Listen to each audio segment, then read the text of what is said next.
Bismillahirrahmanirrahim. Assalamualaikum warahmatullahi wabarakatuh. Perkenalkan, saya Wan Fatimah Az-Zahra, NIM 119024, mahasiswa semester 4, Akademi Kebidanan Anugerah Bintan Tanjung Pinang.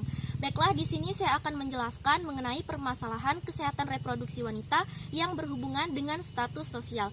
Nah, pada kesempatan kali ini saya akan membahas mengenai aborsi. Teman-teman tentu sudah mengetahui bukan apa itu aborsi? Ya, jadi istilah aborsi disebut juga dengan abortus provocatus, yang berarti pengguguran kandungan yang dilakukan dengan sengaja yang terjadi karena adanya perbuatan manusia yang berusaha untuk menggugurkan kandungan yang tidak diinginkan, meliputi abortus provocatus medicinalis dan abortus provocatus criminalis. Nah, secara etimologis, akar kata aborsi berasal dari bahasa Inggris abortion, dan dalam bahasa Latin disebut abortus yang berarti gugurnya kandungan. Secara terminologis, aborsi didefinisikan sebagai pengeluaran secara paksa janin dalam kandungan sebelum mampu hidup di luar kandungan. Nah, sampai saat ini, aborsi masih merupakan masalah yang serius di Indonesia karena diindikasikan merupakan masalah kesehatan masyarakat yang memberi dampak pada kesakitan dan kematian ibu. Selanjutnya, data kasus aborsi di Indonesia. WHO memperkirakan ada 4,2 juta kasus aborsi yang dilakukan setiap tahunnya, di mana 20 juta kasus dilakukan dengan tidak aman. Nah, sebesar 750.000 sampai 1,5 juta kasus aborsi dilakukan di Indonesia, dengan 2.500 orang diantaranya berakhir dengan kematian. Menurut Survei Kesehatan Rumah Tangga atau SKRT tahun 1995, di mana kontribusi aborsi sebesar 11,1%, sedangkan menurut Rosenfield dan Fatala sebesar 10%. Sekurang-kurangnya sebesar 13% kontribusi angka kematian ibu global akibat aborsi. Nah, sebenarnya aborsi itu apa sih?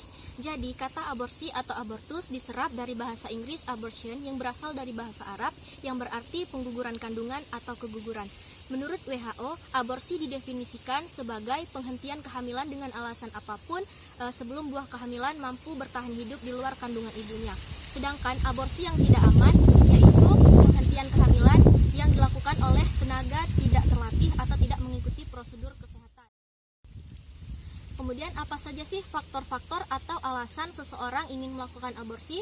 Nah, di sini ada dua faktor seseorang itu bisa melakukan aborsi. Yang pertama karena alasan medis dan alasan non medis. Nah, untuk alasan medis di sini sebagai suatu contoh wanita hamil yang mempunyai suatu penyakit tertentu. Nah, untuk menyelamatkan nyawa wanita tersebut maka perlu dilakukan tindakan aborsi sehingga tidak mempengaruhi kesehatan ibu tersebut. Nah, contoh yang kedua, biasanya seseorang melakukan aborsi karena untuk membersihkan rahim ibu setelah mengalami perdarahan atau keguguran untuk mengeluarkan seluruh hasil konsepsi agar tidak mempengaruhi atau memperparah keadaan ibu. Nah, untuk alasan non medis, biasanya seseorang melakukan aborsi karena ingin menutupi rasa malu, kemudian alasan belum siap atau tidak mau merepotkan orang tua karena tuntutan pekerjaan, sehingga remaja putri atau seorang wanita ingin melakukan tindakan aborsi. Kemudian bisa saja karena remaja yang belum siap menghadapi kehamilannya, kemudian mungkin saja karena seks pranikah atau aborsi dipaksa oleh pasangan, bisa saja karena anak yang sudah cukup banyak dan belum siap memiliki anak. Di dalam dunia kedokteran dikenal 3 jenis aborsi. Yang pertama aborsi spontan, kedua aborsi provokatus, dan ketiga aborsi terapeutik atau aborsi medis. Nah, ada 2 macam tindakan aborsi. Yang pertama aborsi yang dilakukan sendiri dan aborsi yang dilakukan orang lain. Nah, untuk aborsi yang dilakukan sendiri, misalnya dengan meminum obat-obatan yang dapat membahayakan janin atau dengan sengaja melakukan suatu perbuatan untuk menggugurkan kandungan. Nah, yang kedua, aborsi yang dilakukan orang lain. Orang lain di sini bisa seorang dokter, perawat, bidan, atau dukun beranak yang dengan sengaja membantu menggugurkan kandungan tanpa alasan medis. Kemudian, dampak atau resiko melakukan aborsi. Nah, untuk dampak melakukan aborsi ini bisa dari segi fisik, psikis, sosial, dan ekonomi. Dari segi fisik, dampak yang dialami seorang wanita aborsi bisa berupa perdarahan, perubahan bentuk fisik, dan penurunan kesehatan tubuh. Nah, dari segi psikis, biasanya dampak yang dialami wanita seperti rasa trauma, kemudian rasa bersalah, menyesal, namun juga lega. Dari hasil penelitian menunjukkan bahwa dampak psikologis yang dialami wanita pasca aborsi bisa berupa rasa bersalah, kemudian kecewa, menyesal, dan krisis kepercayaan diri. Selanjutnya, hukum atau aturan-aturan aborsi yang masih berlaku di Indonesia.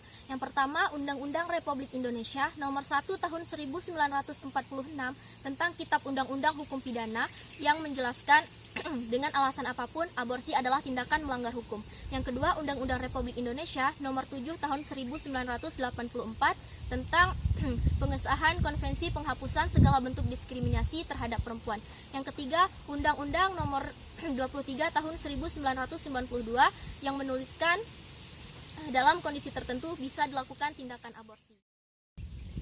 Kemudian, solusi atau pencegahan tindakan aborsi.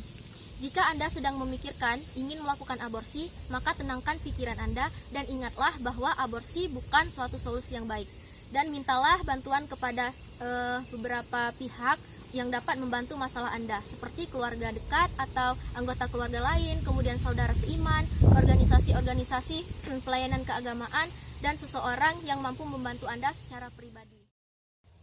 Di sini ada contoh kasus. Lili, nama samaran, usia 20 tahun, seorang mahasiswi semester 4 di sebuah perguruan tinggi di Jakarta Selatan. Hamil pertama kali kelas 2 SMP, aborsi dengan minum jamu dan ke dokter kandungan. Aborsi sudah lebih dari 1 kali dan Lili mengetahui bahaya aborsi dan hukumnya, namun tetap dilakukan karena Lili lebih merasa takut dan malu jika tetap memelihara kehamilannya. Kemudian contoh kasus nyata yang saya ambil dari surat kabar, judulnya "Gunakan obat seharga 1 juta, pelajar lakukan aborsi diamankan". Aksi aborsi yang dilakukan sepasang remaja, WL 19 tahun dan NA 18 tahun ini dilakukan pada Jumat 22 Februari lalu. Dan sekarang kasusnya sudah ditangani oleh Polsek Sentolo dan Polres Kulon Progo, Daerah Istimewa Yogyakarta. Terakhir dari saya, saran dan pesan apabila Anda berpikiran untuk melakukan aborsi. Jika Anda sedang memikirkan untuk melakukan tindakan aborsi, maka tenangkanlah pikiran Anda. Dan ingatlah bahwa aborsi bukan suatu solusi yang baik. Tetapi aborsi akan membuahkan masalah-masalah besar yang bahkan lebih besar lagi bagi Anda di dunia dan di akhirat. Apapun alasannya, aborsi bukan jalan keluarnya. Sekian dari saya, wabillahi taufik wal hidayah. Wassalamualaikum warahmatullahi wabarakatuh.